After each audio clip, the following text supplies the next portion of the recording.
And then talking about when I was in England, I was in the 8th Air Force, and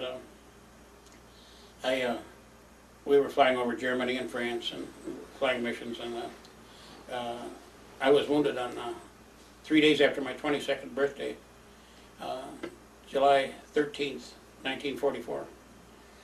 And I'd been dating Helen Deering, which I'll go back a little ways. Two of my older brothers, Howard and Louis, had married two of her sisters.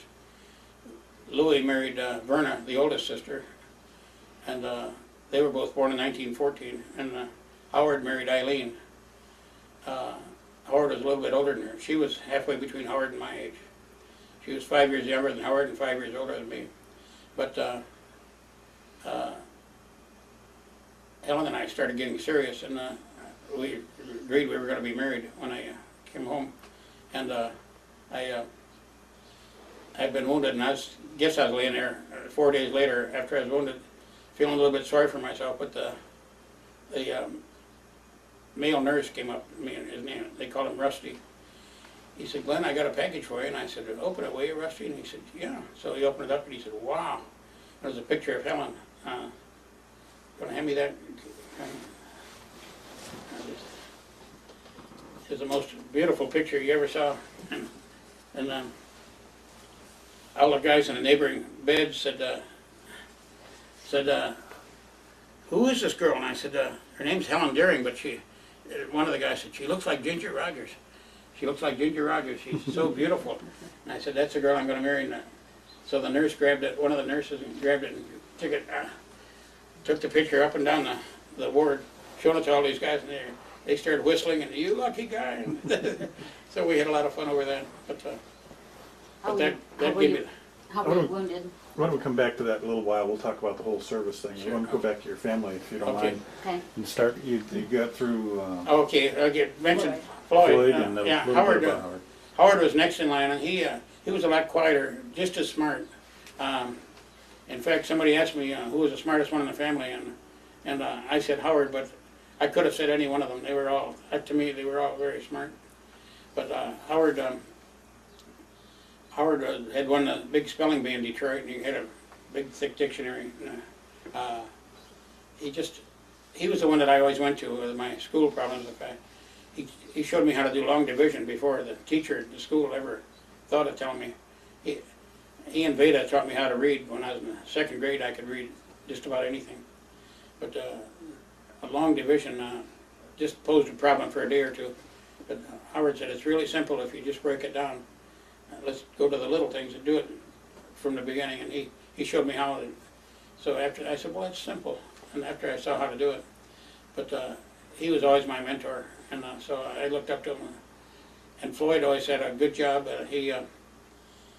He got a job with Jam Handy Motion Picture Company. They did advertisements, primarily for General Motors, but for a lot of other companies.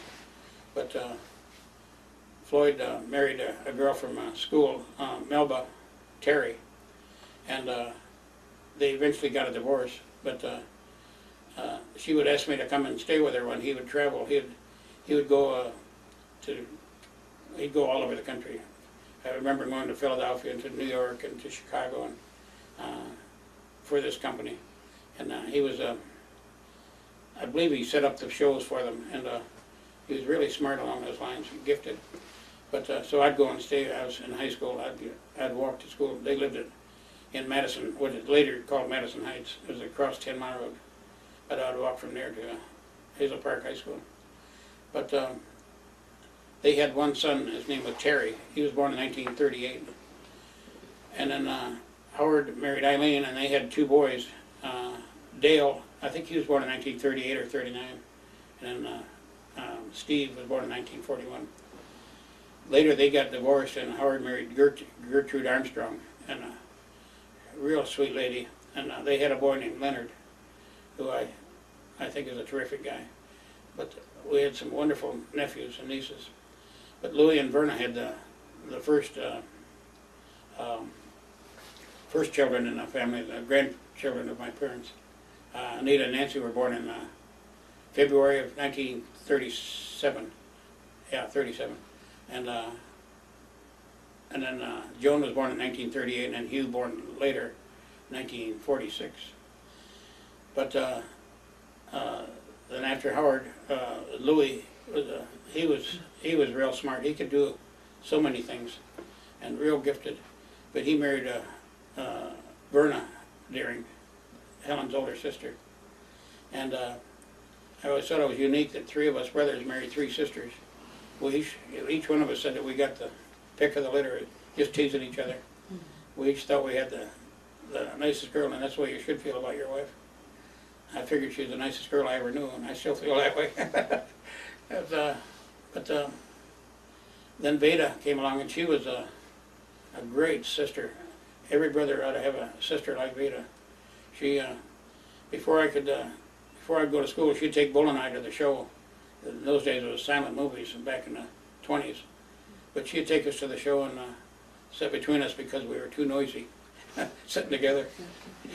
She'd go, "Be quiet." She'd take Bull. She was the big sister. But before I went to school, she made sure I could tie my shoes, spell my name, of course, and know the alphabet, know all the numbers. In fact, I was as prepared as almost any second grader. But she made sure I did that, she and Howard. And then I was next in line. I had three brothers older than me and a sister older. Then I was the fifth child. Then Kenny came along, and then Keith and Keitha. Kenny was a quieter one, and he's a real good brother, but Keith and Keitha were altogether different. Keith was feisty, and Keitha was real sweet. But I loved them dearly, both of them.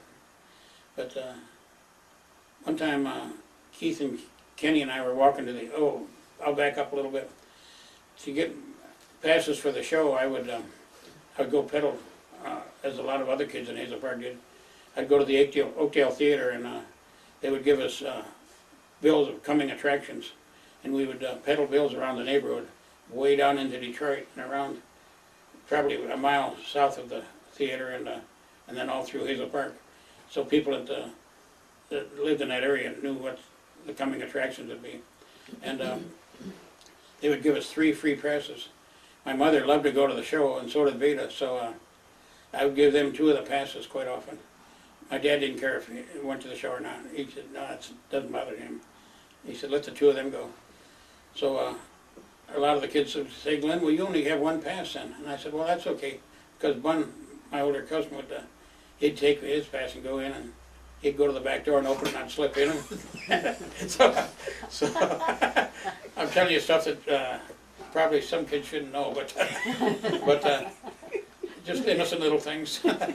So I'd hunch down, and 2 of the ushers knew us, and they'd come running down, and they'd grab some of the kids who were sneaking in, but I'd always be one of the first ones. I'd sneak in and dart in and grab a seat real quick. There'd always be an empty seat there. The guys would make room for me. And I'd sneak in and act like I'd been there all day. And but this was life in Hazel Park in those days. No television. We didn't even have a radio except one that Floyd made for us. He made a crystal set. I don't know how it works, but he was real smart at that. And we had a radio, and then finally we got a Philco, and we listened to all the programs. Like what did you listen to? One of the first things I remember listening to was, well, my mother loved the soap operas, and I didn't care much for those.